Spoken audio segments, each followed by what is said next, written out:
Well, here we go again. Welcome back to the channel. And in today's video, I'm going to be telling you guys about my personal top 3 budgeting apps to use. And I'm going to show you guys why, tell you about them, all of that good stuff. But before we get into the video, don't forget to hit that like button. Also share this video, comment on this video, all of that good stuff. Now, let's get on into the video. So budgeting is one of those things that everybody needs to do. Even if you're not a persistent budgeter, like you're not capping yourself off at certain levels in terms of, oh, I'm just going to spend $50 on this. You need to, at a minimum, know how much you're spending.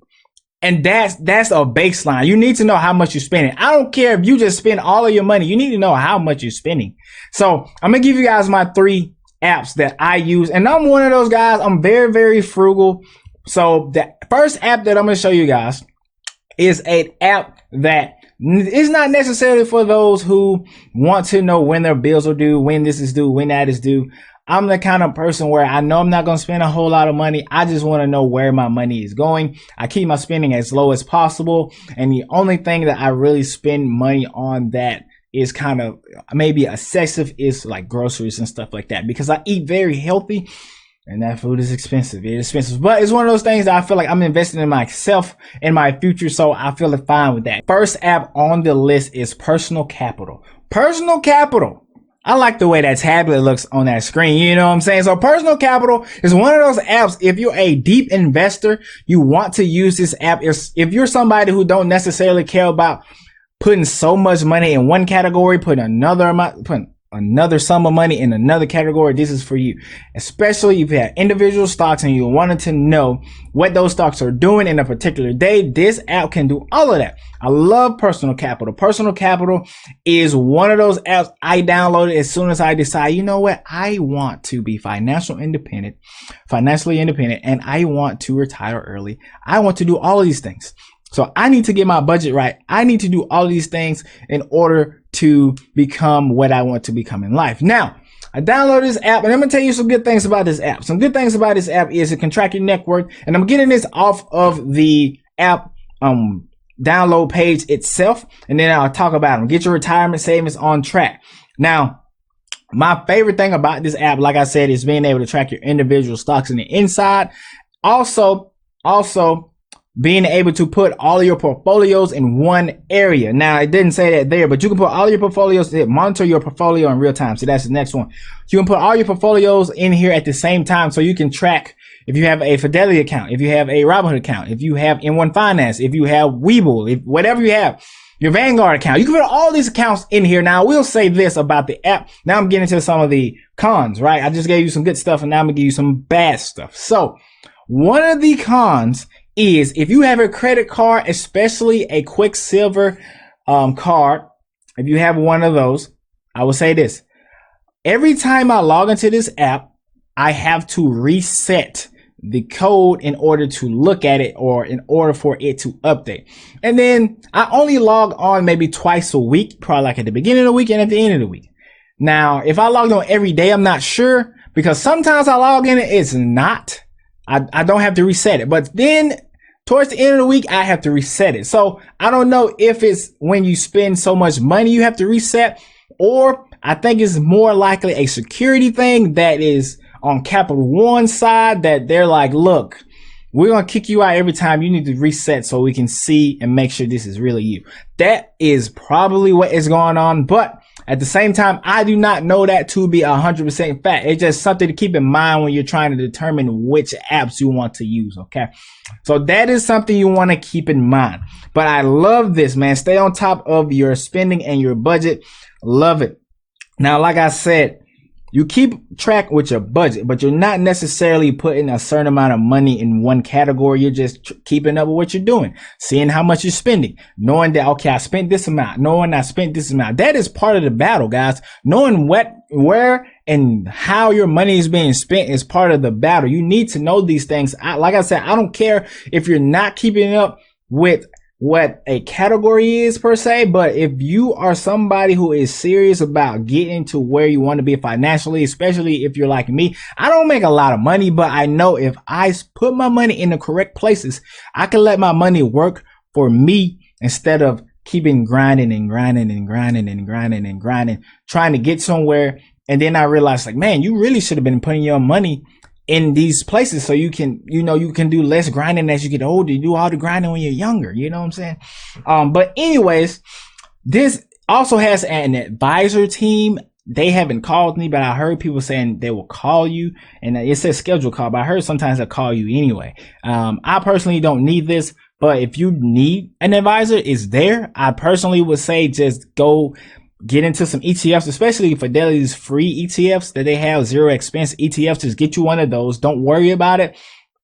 Keep dumping your money in those. I think they have 4 of those. I'm in 3 of them right now. I'm finna get in all of them, put my YouTube money in there, and just let it grow from there. But I have a good amount of individual stocks, probably about, right now I'm looking at, I think I have about 10 or 12 individual stocks, and I love looking at them on this. And I'm also going to be doing some challenges on Webull and some different stuff. So I want all of my accounts to be on one platform when I want to look at my finances from the beginning of the week to the end of the week and see where I'm at, where I stand. That's why I use this app right here more than the other 2. Now, the other 2 I do use from time to time, and I'm going to tell you guys if you should use those. So number 2 on the list, and it's right here, none other than Mint. Mint.com is one of the better apps that you can use. Mint.com. Now I'm going to tell you a little bit about Mint, and then I'll go back to the tablet. Mint.com is for those who want to calculate their budget and spend a certain amount of money in one category. So if you want to spend just $300 on groceries, you put it in $300 on groceries, and then it'll let you know once you're getting close, or if you're over budget, it'll let you know those things. Okay, and M1 Finance, personal capital is not necessarily for that. If I want to spend so much on a category, I'll just go ahead and do that as long as I'm keeping my total spending down, right? So, and then as well, Mint is great for letting you know when your bills are due, letting you know financial obligations are coming up. It's great for that. That is what this app is for. Now, let's go back to the page here, let you see some of the graphics, spending by categories, all that good stuff. It'll let you know that your bills are due, give you info alerts, letting you know when you're having a high spending month, all that. Now you can put your retirement accounts, your stock accounts, and all that. You can put all that in here, but you cannot look at it individually like you can on personal capital. That's why I love personal capital, because I'm deep into my investment goals. But if you just want to know the total of your investments, that's fine. Just go ahead and use Mint. It'll let you know that, and then you get the bill stuff on top of that. You get all that good stuff. So Mint is a great option. Now, I will say one downside to Mint that I have noticed. One downside that I've noticed is, and it could be 2 if you're a beginner when it comes to apps and stuff like that. So I'm gonna give you the simpler one that's not really a con, but it can be for some. It can be a small learning curve with Mint. It's not big by any means, but you have to get used to putting your stuff in there, getting your charts and stuff correct. Sometimes you spend money in one category, it might go to the wrong category. Not to say that that won't happen with personal capital, but at the same time, I'm not so concerned with categories like somebody who uses Mint. If you use Mint, you want your categories to be 100% correct. And so you had to go in and manually change it. Sometimes you had to go on the PC and change it.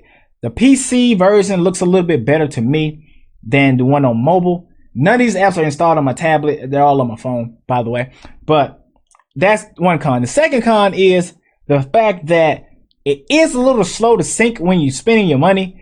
Like when I swipe my credit card, it takes a while for it to show up on the Mint app itself.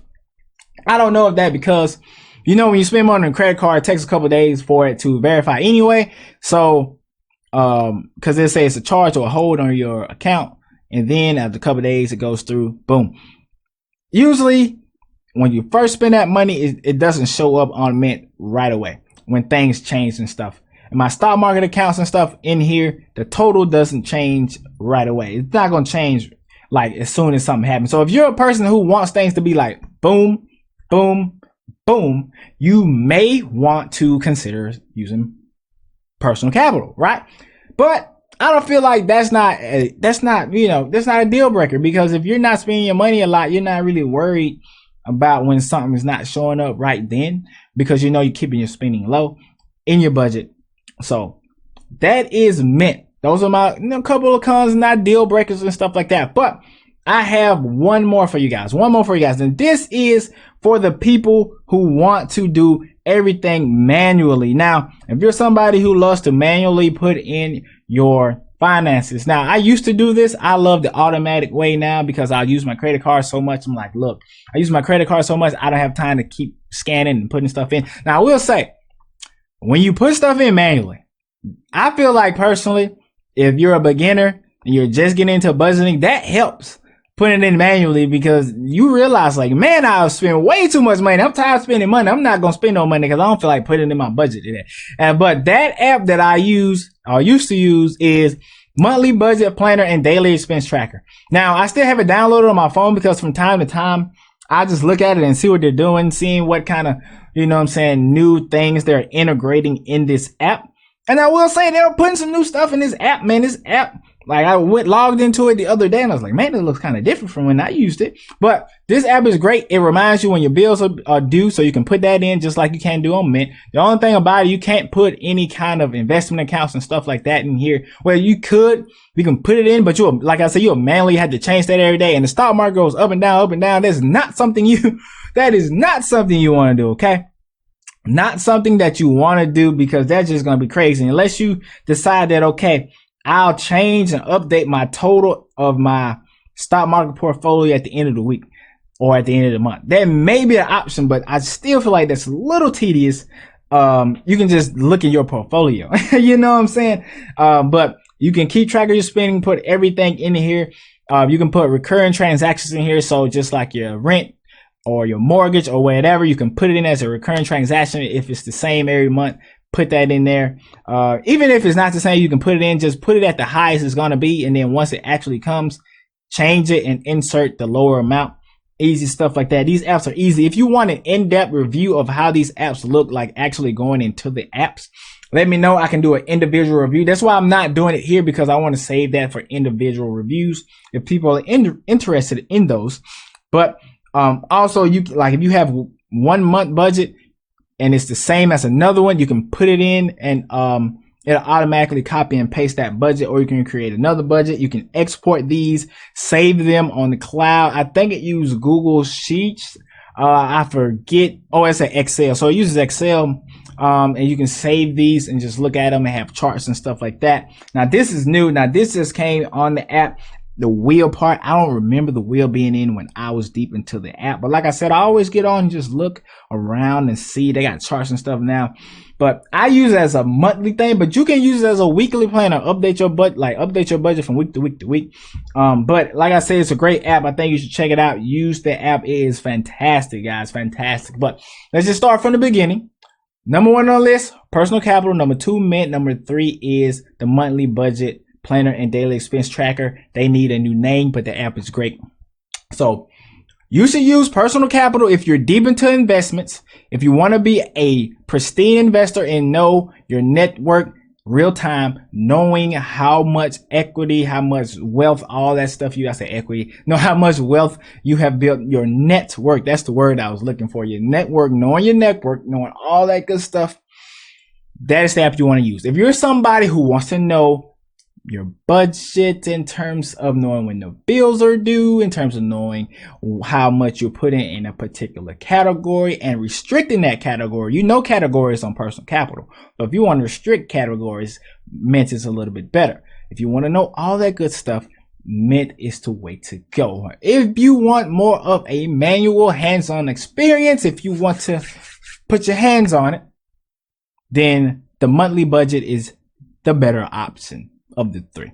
Now, I still use Mint a little bit because I just like to see if I did cap myself off at certain things, what would it be? But like I said, if I keep my entire spending down, that's more important to me. So thank you guys for watching. Subscribe if you have not already. Like the video, share the video, all of that good stuff. And I will see you in the next video. Continue to grind, continue to shine, and never give up on the journey.